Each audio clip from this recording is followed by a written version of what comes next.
The impact was so violent that I felt my body thrown against the deck. A sharp pain shot through my shoulder as the wood gave way under the force of the enraged sea. The expedition, which was supposed to be just another routine data collection, mission in the Pacific, had turned into our death sentence in a matter of minutes. "Hold on to whatever you can." Dr. Ksenia's voice cut through the deafening roar of the storm, but her words were swallowed by the sound of the hull breaking apart against the reefs we hadn't detected. How could we? The navigation equipment had failed hours earlier, and the storm had appeared out of nowhere, as if conjured by some malevolent force. I clung to a loose rope as I watched Victor, our Russian pilot, desperately wrestle with the helm that no longer responded. His burly figure was tossed around like a rag doll. Jen, always with her camera hanging from her neck, was trying to reach the life jackets, while Alberto and Yuki clung to the cabin, trying not to be swept away by the waves already crashing over the deck. "Francis, the equipment box!" Ksenia shouted, pointing to our precious cargo of scientific instruments sliding dangerously toward the sea. I tried to crawl toward it, but another giant wave slammed into us. The icy water wrapped around me like a clenched fist, forcing the air from my lungs. In a moment of absurd clarity, I thought about how ironic it was that I, who never wanted an academic career and had only taken this research assistant job for a few extra credits, was about to die in the name of science. I struggled against the current, trying to reach the surface. The taste of salt filled my mouth, my eyes burned, and the darkness seemed to pull me downward. I don't know how long I was submerged. Seconds, minutes, an eternity compressed into a moment of pure terror. When my head finally broke the surface, the boat was already sinking, its bow raised in a final gesture of defiance before being swallowed by the ocean. "Francis, swim!" It was Alberto, already distant, being carried toward what looked like a dark smudge on the horizon, solid land. I forced my exhausted muscles, swimming against the waves that tried to drag me back into the abyss. Every stroke was a battle, every breath a small, painful victory. I don't remember how I got to the shore. I only have flashes, my nails clawing at sand, the weight of water in my clothes, the feeling of my face against rough grains, and then the mercy of unconsciousness. The scorching heat of the sun was what woke me. I opened my eyes to a sky of crystal clear blue, so calm it seemed to mock the storm from the night before. I rolled onto my side, coughing up salt water, my lungs burning with the effort. That's when I saw the others scattered along the beach. Ksenia was already standing, her platinum hair stuck to her bruised face, walking methodically through the sand, checking on each of the survivors. Alberto, always supportive, was helping. Yuki, who had a deep gash on her arm. Blood formed little red streams mixing with the seawater still lapping at her feet. Victor lay on his back a few meters ahead, his breathing heavy and uneven, eyes fixed on the sky as if trying to make sense of what had happened. Jen, by some miracle, had not only survived, but kept intact the waterproof bag that held her most valuable photography equipment. She was already photographing the wreckage washing ashore. "We're all here," Ksenia declared in her heavy Polish accent, almost like she was taking roll call before a class. 6 survivors. Her eyes scanned our exhausted faces. "The radio's destroyed. No one knows where we are." I tried to stand, but my body protested with a wave of pain. I was covered in scratches and had a nasty cut on my leg, but nothing seemed broken. There were 5 years between me and the next youngest member of the group.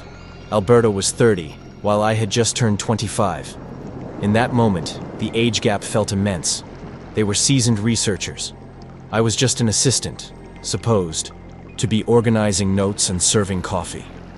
"Anyone recognize this island?" Jen asked, adjusting her camera to photograph the coast. The beach where we had washed ashore formed a small crescent of pale sand, surrounded by dense, low vegetation. In the background, a rocky elevation dominated the landscape, casting a silhouette against the sky. Victor managed to sit up, still gasping. "We're not far off our original course," he said, pulling a damaged wrist GPS from his pocket. "But this place," he gestured broadly toward the island, "shouldn't be here." "What do you mean?" I asked, dragging myself closer to the group. "I mean, Francis, this island doesn't appear on any modern map," Victor replied, his voice deep and guttural. "Too small to matter," he suggested after a moment of silence. Xenia narrowed her eyes, scanning the horizon. Suspiciously absent, she corrected. Something in her tone made me feel like she already suspected there was more to this shipwreck than mere bad luck. We spent the next few hours recovering whatever we could from the wreckage the sea returned. It was surprisingly little. 2 canteens, some soggy protein bars, a damaged first aid kit, a waterproof tarp, and a few basic tools. Yuki took meticulous inventory while Alberto improvised a bandage for her injured arm using strips from his own shirt. We need fresh water, food, and shelter, Xenia organized, naturally assuming leadership. No one contested her authority. She was not only the official leader of the expedition, but also the most qualified to keep us alive. We have 3 days until the next storm hits, according to the forecasts we saw before departure. That's our window to build some sort of signal for rescue. Jen looked up at the clear sky, incredulous. Are you sure about the storm? It seems so calm now. Storms in this region follow a cyclical pattern, Xenia explained. That's why we planned our expedition for this specific window. We have 72 hours, give or take, before the next system arrives. Victor finally stood, still unsteady. We should explore beyond the beach, he suggested. Finding water is the priority. We divided the initial tasks. Victor and Alberto would search for fresh water and check for edible fruits or other food sources. Jen and I would build a basic shelter using the tarp and wreckage. Xenia and Yuki would create a visible signal from the air, using dark stones to form a giant SOS on the pale beach sand. As we worked, we tried to maintain normal conversations, as if we were just dealing with a minor setback. We talked about how our colleagues at the university would react to our disappearance, how long it would take before someone sent a rescue team, what protocols would be followed. It was our way of holding on to hope, of believing we were important enough for someone to miss us and come looking. I knew I was the weakest link in the chain, the least experienced, the least prepared. As I tied pieces of wood with improvised ropes, I watched the others and wondered what each of them was thinking. Xenia, with her unshakable resolve. Victor, with his Russian pragmatism. Jen, with her American adaptability. Alberto, with his Brazilian kindness. Yuki, with her Japanese precision. And me, Francis, the research assistant who should have been compiling data in a climate-controlled room, not fighting for survival on a mysterious island. It was when Alberto and Victor returned from the initial exploration that we realized our situation was even more complex than we had imagined. Alberto wore a disturbed look that didn't match his usually optimistic demeanor. We found water, Victor announced, pointing beyond the line of vegetation. A freshwater stream runs down from those rocks. And we also found this, said Alberto, holding something in his hand. It was a footprint, molded in dried mud, a strange shape, like nothing I had ever seen before. Deep, with pointed impressions along the edges. That's when I understood. The shipwreck had only been the beginning of our nightmare. That night, none of us managed to sleep well. We camped on the beach, near the water, with a small fire as our only protection against the darkness. The footprint Alberto had found sparked theories that grew increasingly wild as the night went on. Yuki suggested it could belong to some endemic species, isolated for so long that it had developed unique traits. Alberto thought it might be a previously unknown type of land crab. Victor, ever the pragmatist, insisted it was just a deformed print from a common animal. Dr. Xenia didn't offer any theories. She simply studied the molded footprint in silence, with that analytical gaze I knew well from our days in the lab. When she finally spoke, it was only to end the discussion. Tomorrow we'll explore further. Now get some rest. At dawn, we split into 2 teams. Victor and Jen stayed on the beach, improving our camp and keeping the SOS signal visible. Xenia, Alberto, Yuki, and I followed the stream to its source, searching for a more sheltered place to take cover during the approaching storm. The island's vegetation was strange, dense but low, with plants that looked like distorted versions of familiar species. The leaves were larger, the colors more intense, as if everything there was slightly out of scale. "This doesn't feel natural," Alberto murmured, touching a fern whose leaves were nearly a meter long. "Adaptation to isolated conditions," Xenia suggested, though her voice betrayed uncertainty. We followed the stream for about an hour, gradually ascending. The water was crystal clear and fresh, with no obvious signs of contamination. We drank eagerly and filled our canteens. That's when Yuki, who had gone a few meters ahead, called out to us. "I found something," her voice echoed among the rocks. We rushed over to her. Yuki was pointing to an opening in the rocky hillside, partially hidden by a cluster of giant ferns. It was the entrance to a cave, wide enough for us to enter without crouching. "It could be a good shelter," she suggested, holding her injured arm. The makeshift bandage Alberto had applied was stained red. The wound hadn't fully healed. Ksenia hesitated. "We don't know what might be living in there." "Or who," I added, thinking of the mysterious footprint. "We need better shelter than that tarp on the beach," Alberto argued. "The storm will destroy everything we've built there." Finally, Ksenia nodded. She pulled out a small flashlight, miraculously still working, part of the gear Jen had in her waterproof bag, and stepped into the cave. We followed her, one by one. The cave interior was far more expansive than the entrance had suggested. The ceiling rose several meters above our heads, and tunnels branched off in multiple directions. But the most surprising thing was the glow. A faint bluish luminescence that emanated from the very walls, strong enough that we could see even without the flashlight. "What kind of mineral does this?" I asked, approaching one of the walls. The glowing surface looked almost wet, but when I touched it, it was dry and rough. Victor, who had come closer to examine it, ran his finger along the wall and brought it back covered in a fine, glowing powder. "I've never seen anything like this before."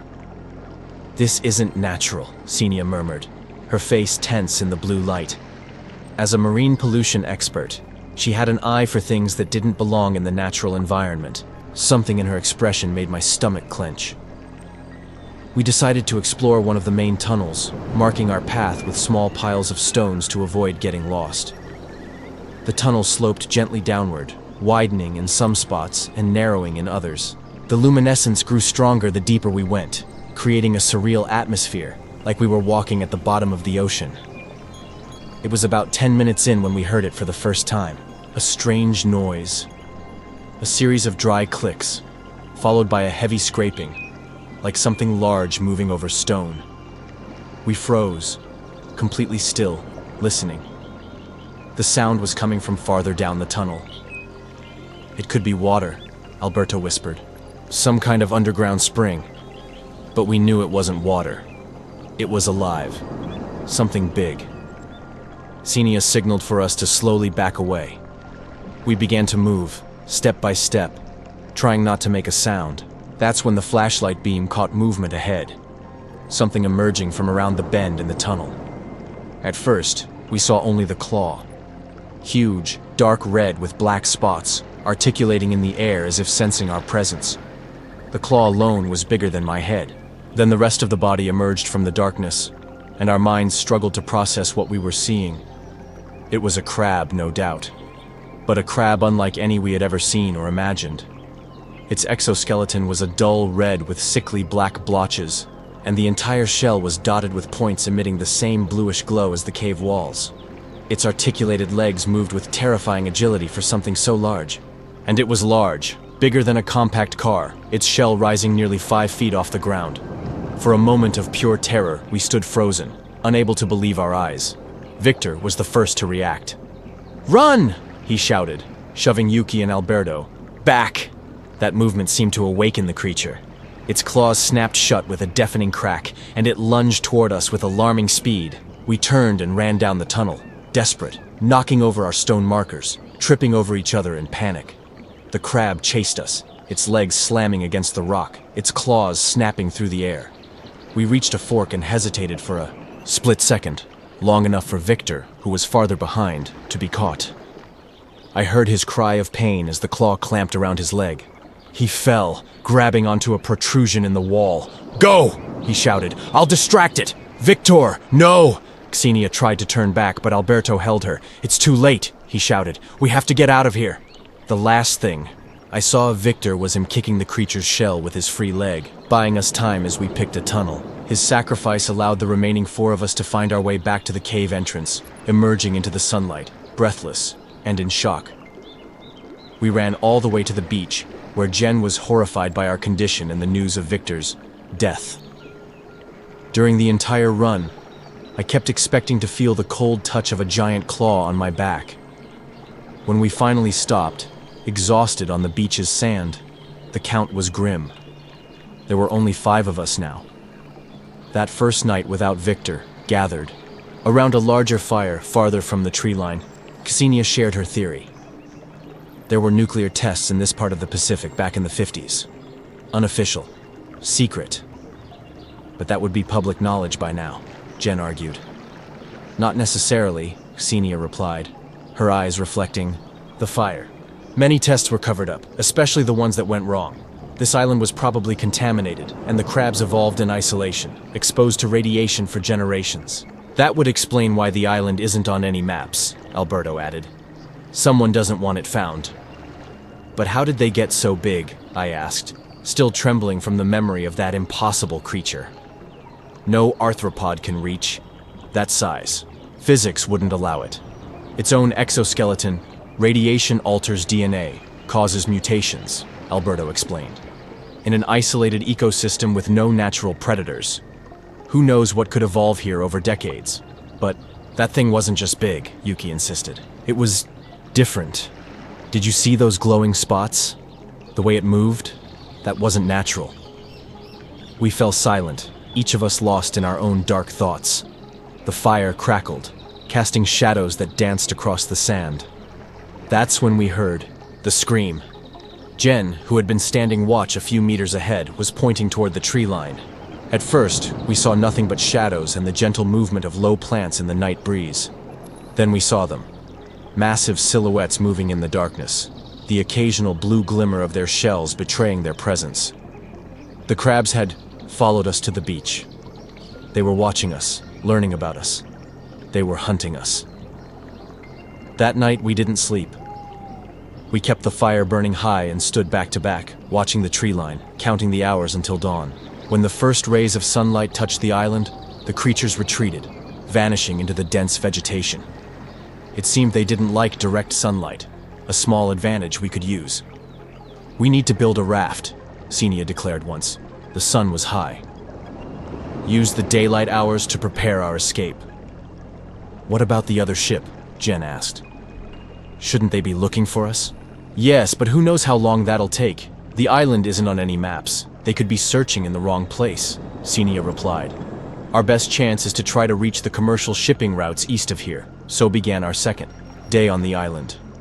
We discovered that the crabs were slower and less aggressive under the strong sun, which gave us the courage to gather materials for our improvised raft.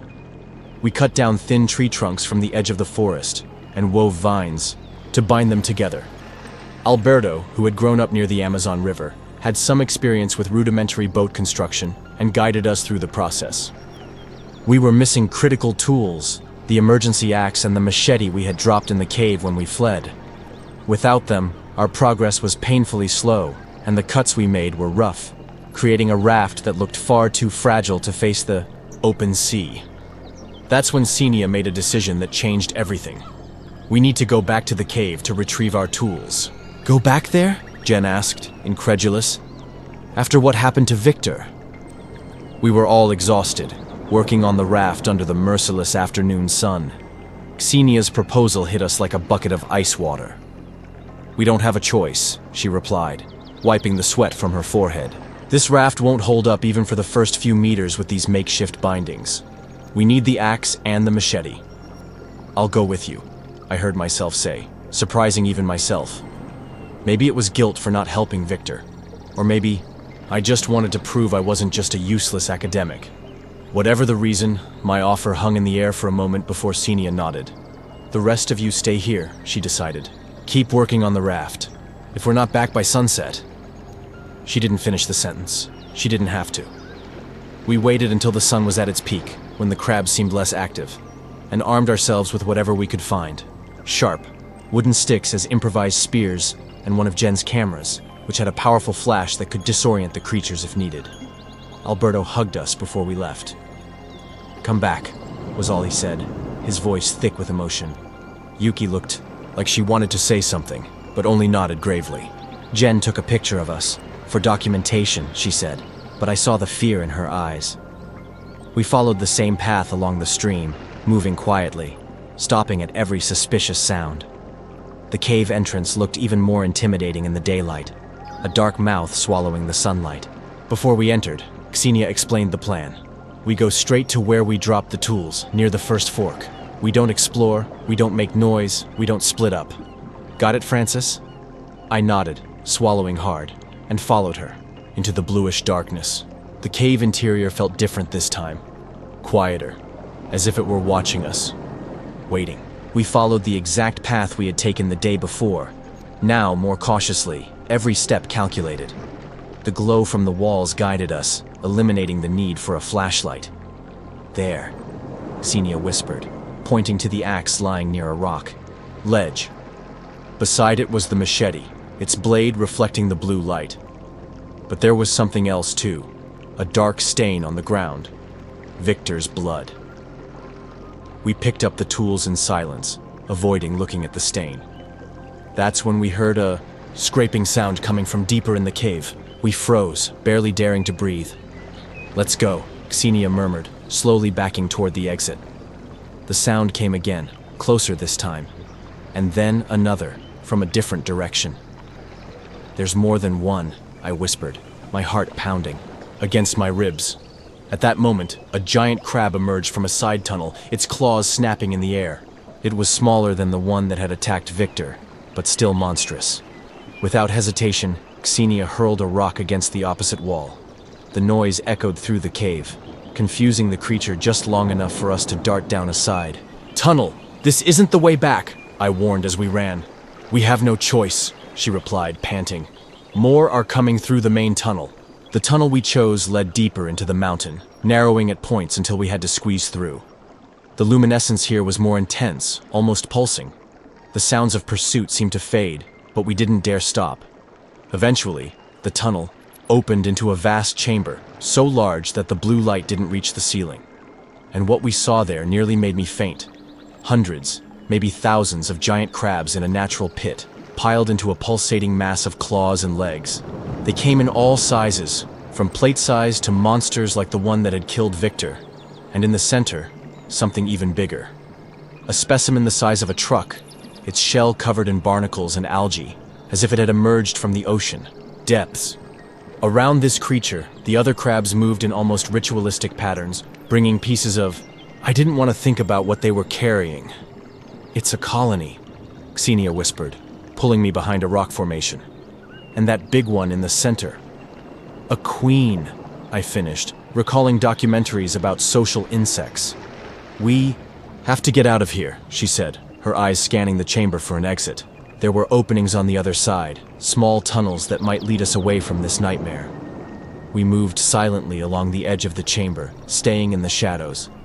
That's when Xenia stopped abruptly, her eyes locked on something on the wall. "What is that?" I asked, following her gaze. There were markings, symbols carved into the rock, clearly made by human hands. Some looked like letters from an unknown alphabet. Others were simple diagrams, concentric circles, intersecting lines, and what appeared to be a schematic representation of a crab. "Someone's been here before," Xenia murmured, tracing the symbols with her fingers. "And not long ago. Castaways like us?" She shook her head slowly. "No," she whispered. "This wasn't an accident. Someone created these monsters on purpose. An experiment." A chill ran down my spine. Before I could fully process what she was suggesting, we heard a metallic click behind us. We turned to find not one, but three. Medium-sized crabs emerging from a crack in the rock, their claws raised menacingly. With precise movements, Xenia threw another rock, this time at one of the crabs. The creature turned, attacking its companion in confusion. We took advantage of the brief chaos to dive into one of the side tunnels, running blindly, guided only by the blue glow on the walls. This tunnel climbed upward, winding like a stone serpent. After what felt like an eternity, we saw natural light ahead, an opening on the opposite side of the island, far from the beach where we had camped. We emerged gasping under the afternoon sun, our eyes aching from the sudden brightness. "We need to get back to the others," Xenia said, immediately orienting herself by the sun. "And we need to get off this island as soon as possible."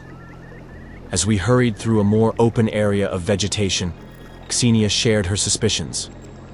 Those symbols, the diagrams, someone studying the evolution of these creatures. Probably military, given the level of secrecy. A navigation accident like ours shouldn't happen. The maps are deliberately vague in this region. "You think we were brought here on purpose?" I asked, horrified by the implication. She didn't answer directly. "I need to get something from that chamber before we leave. Proof." "You're insane. We can't go back there." "Not now," she agreed. "But before we leave the island." When we finally reached the beach, the sun was already beginning to set. From a distance, we saw only two figures working on the raft. We ran, fearing the worst. It was Jen and Alberto. Yuki was nowhere to be seen. "What happened?" Xenia asked, dropping the tools into the sand.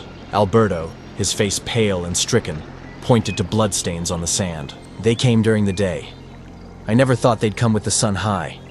They took Yuki before we could do anything."